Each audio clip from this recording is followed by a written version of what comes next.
മറ്റ് രാജ്യാന്തര വാർത്തകളിലേക്കൊക്കെ പോകാം. ഐസൺ തുടരുകയാണ്. സ്പേഡെക്സ് ഉപഗ്രഹങ്ങൾ ബഹിരാകാശത്ത് വീണ്ടും ഡോക്ക് ചെയ്ത് നേട്ടം കൈവരിച്ച് ISRO.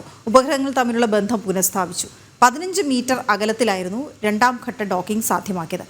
ഇരട്ട ഉപഗ്രഹങ്ങൾ 3 മീറ്റർ അകലത്തിൽ സഞ്ചരിക്കുന്ന വേളയിലായിരുന്നു ആദ്യ ഡോക്കിംഗ്. ഐസൺ, എന്താണ് ഇതിൻ്റെ വിവരങ്ങൾ?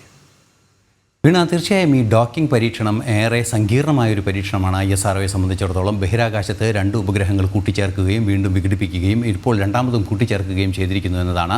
ഈ കൂട്ടിച്ചേർക്കൽ എന്നത് ഭാരതത്തിൻ്റെ മറ്റു ദൗത്യങ്ങൾ, അതായത് ഭാരതത്തിൻ്റെ തുടർന്നുള്ള സ്പേസ് സ്റ്റേഷൻ ഉൾപ്പെടെയുള്ള വിഷയങ്ങളും അതുപോലെ തന്നെ മറ്റു നിരവധിയായ ഗവേഷണങ്ങളിൽ ഇത്തരത്തിൽ വിവിധ ഘടകങ്ങളായി ഭൂമിയിൽ നിന്ന് ഈ സാമഗ്രികളെല്ലാം തന്നെ ബഹിരാകാശത്ത് എത്തിച്ചതിന് ശേഷം ആ സാമഗ്രികളെല്ലാം തന്നെ അവിടെ കൂട്ടിച്ചേർക്കുകയും അതുപോലെ തന്നെ ആവശ്യമുണ്ടെങ്കിൽ വിഘടിപ്പിക്കുകയും ചെയ്യുക, അതുപോലെ തന്നെ ഡ്രാഗൺ പോലുള്ള പേടകങ്ങളെ കൃത്യമായി അവിടേക്ക് എത്തിക്കുക, അത്തരത്തിലുള്ള പല ദൗത്യങ്ങളുടെയും ഭാഗമായാണ് ഈ പ്രാഥമിക പരീക്ഷണമായി ഇത്തരത്തിലുള്ള ഈ സ്പേഡെക്സിൻ്റെ കൂട്ടിയോജിപ്പിക്കലും അതുപോലെ തന്നെ വിഘടിപ്പിക്കലും എല്ലാം തന്നെ നടന്നത്. ഡോക്കിങ്ങും ഡീഡോക്കിങ്ങും നടക്കുന്നത്.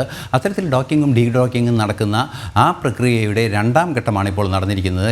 വീണ്ടും ഡോക്ക് ചെയ്തു എന്നാണ് ഈ കഴിഞ്ഞ 20-ാം തീയതി ഡോക്ക് ചെയ്ത് 8:30 വൈകുന്നേരം 8:30 ഡോക്ക് ചെയ്തു എന്ന വിവരമാണ് ISRO നൽകുന്നത്. ഇത്തരത്തിൽ ഡോക്ക് ചെയ്യുന്നതിന് ശേഷം ഇരു ഉപഗ്രഹങ്ങളും തമ്മിലുള്ള വൈദ്യുതി ബന്ധം സ്ഥാപിക്കുകയും അതിനകത്ത് ചില വൈദ്യുത ഉപകരണങ്ങൾ പ്രവർത്തിപ്പിക്കുകയും പരസ്പരം, അതായത് ഒരു ഉപഗ്രഹത്തിൻ്റെ സ്പേഡെക്സ് 1-ൻ്റെ ഊർജ്ജത്തിൽ നിന്നും സ്പേഡെക്സ് 2-ലെ ഒരു ഉപകരണം പ്രവർത്തിപ്പിച്ചു. സമാനമായ തിരിച്ചും അത്തരത്തിലുള്ളൊരു ഉപകരണങ്ങൾ പ്രവർത്തിപ്പിക്കുകയും അത് കൃത്യമായി പ്രവർത്തനക്ഷമമാണെന്ന് ബോധ്യപ്പെടുകയും ചെയ്തു. ഇതിനെല്ലാം തന്നെ ഏറ്റവും പ്രാധാന്യമർഹിക്കുന്നത് ഭാരതത്തിൻ്റെ ടെലിമെട്രി സാധ്യതകളുടെ, അല്ലെങ്കിൽ ടെലിമെട്രിയിൽ ഭാരതം കൈവരിച്ച നേട്ടങ്ങളുടെ ഏറ്റവും വലിയ ഉദാഹരണം കൂടിയാണിത്. ഭൂമിയിൽ നിന്നും പൂർണ്ണമായി നിയന്ത്രിച്ച് ഇത്തരത്തിലുള്ള പ്രവർത്തനങ്ങളെല്ലാം തന്നെ ബഹിരാകാശത്ത് നടത്തുന്നു എന്നത് ഏറ്റവും പ്രാധാന്യമുള്ള ഒരു ഗവേഷണ വിജയം കൂടിയാണ് എന്ന കാര്യത്തിലും തർക്കമില്ല. മറ്റൊരു സുപ്രധാന ഘടകം എന്ന് പറയുന്നത് ഈ രണ്ടും കൂട്ടിയോജിപ്പിക്കുകയും വിഘടിപ്പിക്കുകയും ചെയ്തതിനെ നേരത്തെ, അതായത് യഥാർത്ഥ ഡോക്കിംഗ്, ആദ്യഘട്ടം ഡോക്കിംഗ് നടന്ന ആ സാഹചര്യത്തിൽ വിവിധ ഘട്ടങ്ങളായി 3 മീറ്റർ വരെ ദൂരം കുറച്ച്, അതായത് 2 ഉപഗ്രഹങ്ങൾ തമ്മിൽ, അതായത് ചേസറും